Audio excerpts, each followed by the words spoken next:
ഇന്നത്തെ പോഡ്കാസ്റ്റിൽ നമ്മൾ ഡിസ്കസ് ചെയ്യാനായിട്ട് പോകുന്നത് നിങ്ങൾക്ക് എല്ലാം വളരെ പ്രിയപ്പെട്ട കൺട്രിയാണ് USA.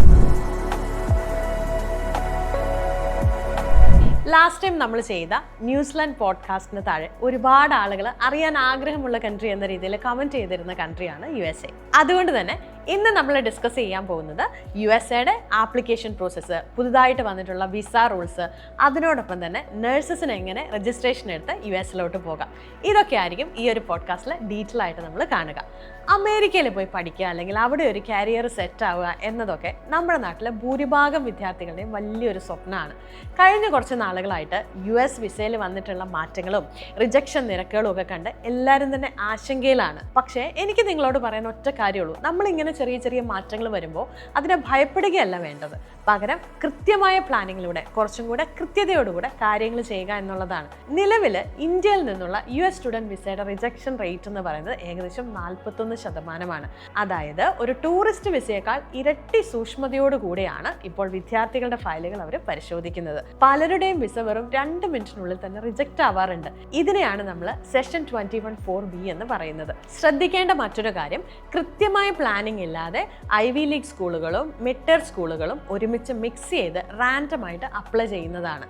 ഇത് കാണുമ്പോൾ തന്നെ അവർക്ക് മനസ്സിലാവും നിങ്ങൾക്ക് കൃത്യമായിട്ടുള്ള അക്കാഡമിക് ലക്ഷ്യങ്ങളൊന്നുമില്ല, പകരം എങ്ങനെയെങ്കിലും US എത്തണം എന്നത് മാത്രമാണ് നിങ്ങളുടെ പ്ലാൻ എന്നുള്ളത്. അതുപോലെ തന്നെ മറ്റൊരു കാര്യമാണ് നിങ്ങളുടെ സോഷ്യൽ മീഡിയ കൃത്യമായിട്ട് അവർ സ്ക്രൂട്ടനൈസ് ചെയ്യുന്നുണ്ട് എന്നുള്ളത്. നിങ്ങളുടെ ഇൻസ്റ്റാഗ്രാം, ലിങ്ക്ഡിൻ, അതുപോലെ തന്നെ റെഡിറ്റ് പ്രൊഫൈലുകളിൽ നാട്ടിലോട്ട് തിരിച്ചു വരാൻ വലിയ താല്പര്യമില്ല എന്ന് കാണിക്കുന്ന എന്തെങ്കിലും കാര്യങ്ങളുണ്ടെങ്കിൽ അത് നിങ്ങൾക്ക് വലിയൊരു തിരിച്ചടിയായിട്ട് മാറാം. സോ എന്താണ് ഇതിൽ നമുക്ക് ചെയ്യാനായിട്ട് പറ്റുക? നിങ്ങൾ എന്താണോ പഠിച്ചിട്ടുള്ളത് ആ പഠനവുമായിട്ട് നേരിട്ട് ബന്ധമുള്ള കോഴ്സുകൾ മാത്രം തിരഞ്ഞെടുക്കുക. നിങ്ങളുടെ അക്കാഡമിക് ഗോൾസ് വളരെ സ്പെസിഫിക് ആയിരിക്കണം. ഓർക്കുക, ഒരു F1 റിജക്ഷൻ ഒരിക്കലും നമുക്ക് അങ്ങോട്ട് പോകുന്നതിനുള്ള വഴിതടസ്സമല്ല. നിങ്ങളുടെ പ്രൊഫൈലിലുള്ള ഇങ്ങനത്തെ ഗ്യാപ്പുകൾ കൃത്യമായിട്ട് ക്ലിയർ ചെയ്തതിന് ശേഷം അപ്ലൈ ചെയ്താൽ ഉറപ്പായിട്ടും വിജയിക്കാൻ സാധിക്കും. അതുപോലെ തന്നെ US ആണ് നിങ്ങളുടെ ലക്ഷ്യമെങ്കിൽ കുറഞ്ഞത് 1 ഇയർ ഇൻ അഡ്വാൻസ് എങ്കിലും പ്രിപ്പറേഷൻ ആരംഭിക്കണം. കൂടുതൽ കോഴ്സുകളും മാക്സിമം ഫണ്ടിങ് സാധ്യതയുമുള്ള ഇൻടേക്ക് സെപ്റ്റംബർ ആയതുകൊണ്ട് അത് തന്നെ തിരഞ്ഞെടുക്കാൻ പ്രത്യേകം ശ്രദ്ധിക്കുക. ആദ്യം നിങ്ങളുടെ GP അടിസ്ഥാനമാക്കി US മാനദണ്ഡങ്ങൾ കൃത്യമായിട്ട് മനസ്സിലാക്കുക. കോഴ്സിന് ആവശ്യമായ GRE, GMAT അല്ലെങ്കിൽ SAT പോലെയുള്ള ടെസ്റ്റുകളും ലാംഗ്വേജ് പരീക്ഷകളായിട്ടുള്ള TOEFL, IELTS അല്ലെങ്കിൽ PT പോലെയുള്ള എക്സാമുകളും നേരത്തെ തന്നെ ഫിനിഷ് ചെയ്യുക. യൂണിവേഴ്സിറ്റികൾ തിരഞ്ഞെടുക്കുമ്പോൾ കുറഞ്ഞത് 8 സ്കൂളുകളെങ്കിലും ലിസ്റ്റിൽ ഉണ്ടായിരിക്കണം. ഫോർ എക്സാമ്പിൾ പറയുകയാണെങ്കിൽ 3 ambitious, 3 moderate and 2 safe. ഇനി ഞാൻ പറയാൻ പോകുന്ന ഏറ്റവും ഇമ്പോർട്ടൻ്റ് ആയിട്ടുള്ള സ്ട്രാറ്റജി എന്ന് പറയുന്നത് യൂണിവേഴ്സിറ്റി റാങ്കിങ്ങിനോടൊപ്പം തന്നെ അതിൻ്റെ ലൊക്കേഷനും വളരെ ഇമ്പോർട്ടൻ്റ് ആണ്. ഇൻഡസ്ട്രി ഹബ്ബുകൾക്ക് അടുത്തുള്ള ലൊക്കേഷൻ ആണെങ്കിൽ പഠനകാലത്തും അതിനുശേഷം മികച്ച അവസരങ്ങൾ കണ്ടെത്താൻ എളുപ്പമായിരിക്കും. ഇത് നിങ്ങളുടെ റിട്ടേൺ ഓഫ് ഇൻവെസ്റ്റ്മെൻറ്റ് അല്ലെങ്കിൽ ROI വർദ്ധിപ്പിക്കും. ആപ്ലിക്കേഷൻ എത്രയും നേരത്തെ സബ്മിറ്റ് ചെയ്യുവാണെങ്കിൽ അത്രയും മികച്ച സ്കോളർഷിപ്പുകൾ ലഭിക്കാനുള്ള സാധ്യതയും കൂടുതലാണ്. നിങ്ങളുടെ SOP അല്ലെങ്കിൽ സ്റ്റേറ്റ്മെൻറ്റ് ഓഫ് പേർപ്പസ് എഴുതുമ്പോൾ ടൂളുകളെ ഡിപ്പെൻഡ് ചെയ്യാതെ ജെനുവിനായിട്ട് നിങ്ങളുടെ ലാംഗ്വേജിൽ തന്നെ പ്രിപ്പയർ ചെയ്യാനായിട്ട് ശ്രദ്ധിക്കുക. അതിനോടൊപ്പം നിങ്ങളുടെ ലെറ്റേഴ്സ് ഓഫ് റെക്കമെൻഡേഷനും അതുപോലെ തന്നെ നല്ലൊരു റെസ്യൂമെയും ഡയറക്റ്റ് ആയിട്ട് പോർട്ടലിൽ സബ്മിറ്റ് ചെയ്യുക. അടുത്തതായിട്ട് എന്താണ് 2026 ന്യൂ അപ്ഡേറ്റ് എന്ന് നോക്കാം. 2026 സെപ്റ്റംബർ മുതൽ US ഗവൺമെന്റ് പുതിയൊരു നിയമമാറ്റം കൊണ്ടുവന്നിരിക്കുകയാണ്. കഴിഞ്ഞ 50 വർഷമായിട്ടുണ്ടായിരുന്ന ഡ്യൂറേഷൻ ഓഫ് സ്റ്റേറ്റസ് എന്ന ഫ്ലെക്സിബിൾ സിസ്റ്റം പൂർണ്ണമായി മാറ്റുകയാണ്. ഇനി മുതൽ വിദ്യാർത്ഥികൾക്ക് പരമാവധി 4 വർഷം അല്ലെങ്കിൽ കോഴ്സിന്റെ കാലാവധി ഇതിലേതാണോ കുറവ് അത്രയും നാളത്തെ വിസ മാത്രമേ ലഭിക്കൂ. ഇനി അതിൽ കൂടുതൽ സമയമെടുക്കുന്ന കോഴ്സുകളാണ്, ഫോർ എക്സാമ്പിൾ PhD പ്രോഗ്രാം പോലെയുള്ള കാര്യങ്ങളാണ് നിങ്ങൾ ചെയ്യുന്നതെങ്കിൽ പ്രത്യേകം ഫോമൽ എക്സ്റ്റൻഷൻ അപ്ലൈ ചെയ്യേണ്ടതായിട്ട് വരും. നിലവിൽ തന്നെ 11 മില്യണിലധികം ഫയലുകൾ ബാക്ക്ലോഗ് ആയിട്ടുള്ള ഈ സിസ്റ്റത്തിലോട്ട് പുതിയ അപേക്ഷകൾ കൂടി വരുമ്പോൾ വലിയ താമസം നേരിട്ടെന്ന് വരാം. അതുപോലെ തന്നെ പഠനത്തിന് ശേഷമുള്ള ഓപ്ഷണൽ പ്രാക്ടിക്കൽ ട്രെയിനിങ്ങിന് അപ്ലൈ ചെയ്യാനുള്ള ഗ്രേസ് പീരീഡ് 60 ഡേയ്സിൽ നിന്നും വെറും 30 ഡേയ്സ് ആയിട്ട് ചുരുക്കിയിട്ടുമുണ്ട്.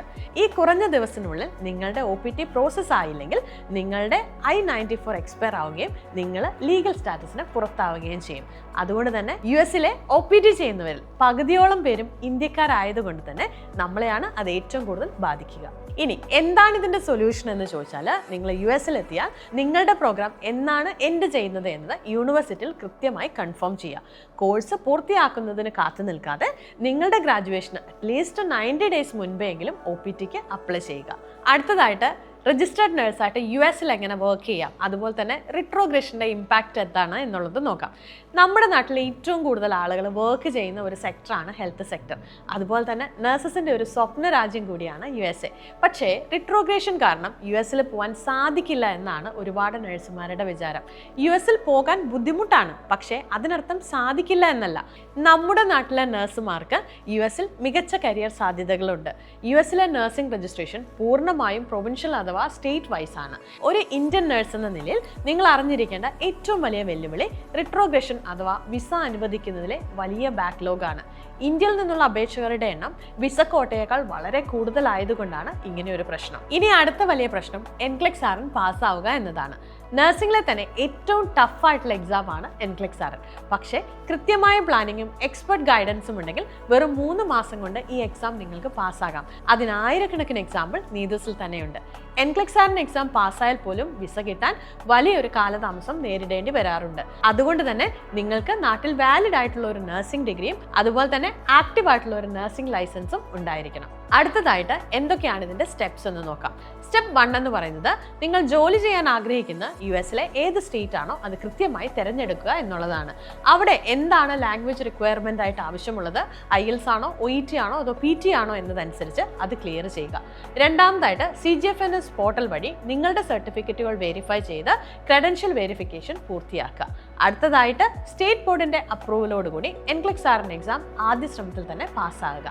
അടുത്തതായിട്ട് ലൈസൻസ് ലഭിച്ചതിന് ശേഷം ഒരു പ്രൊഫഷണൽ ഇമിഗ്രേഷൻ കൺസൾട്ടന്റിന്റെ സഹായത്തോടു കൂടി H1B അല്ലെങ്കിൽ എംപ്ലോയർ സ്പോൺസേർഡ് ഗ്രീൻ കാർഡിനായി ശ്രമിക്കാം. ചില സ്റ്റേറ്റുകളിൽ സോഷ്യൽ സെക്യൂരിറ്റി നമ്പർ അഥവാ SSN നിർബന്ധമാണ്. എല്ലാ മാസവും പുറത്തിറങ്ങുന്ന US വിസ ബുള്ളറ്റിൻ കൃത്യമായിട്ട് മോണിറ്റർ ചെയ്യുക. നിങ്ങളുടെ പ്രയോറിറ്റി ഡേറ്റ് കറണ്ട് ആകുന്നതനുസരിച്ച് വിസ നടപടികളിലേക്ക് വേഗത്തിൽ നീങ്ങാം. ഏതൊരു വിദേശ പഠനവും അതുപോലെ തന്നെ കരിയറും വിജയകരമാകുന്നത് കൃത്യമായ നോളജും ശരിയായ പ്ലാനിങ്ങോടും കൂടെ മുന്നോട്ട് പോകുമ്പോഴാണ്. US പറ്റി നിങ്ങൾക്ക് എന്തെങ്കിലും ഡൗട്ട് ഉണ്ടെങ്കിൽ താഴെ കമൻറ്റ് ചെയ്യൂ.